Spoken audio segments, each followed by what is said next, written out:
بسم الله الرحمن الرحيم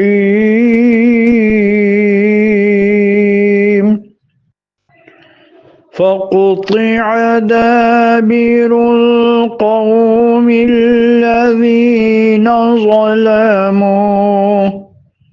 والحمد لله رب العالمين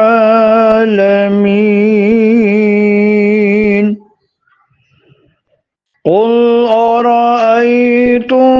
إن أخذ الله سمعكم وأبصاركم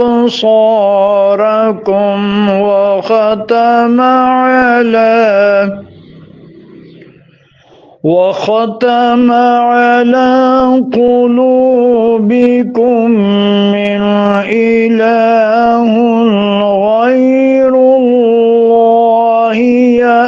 يأتيكم به انظر كيف نصرف الآيات ثم هم يصدفون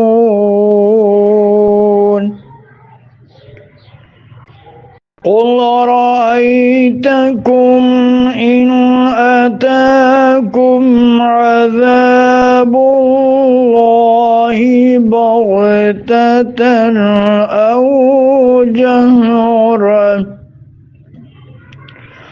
أو جهرة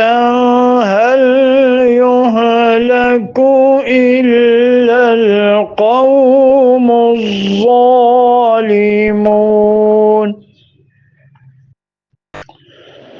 وما نرسل المرسلين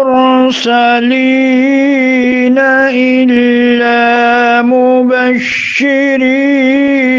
ومنذرين فمن آمن وأصلح فلا خوف عليهم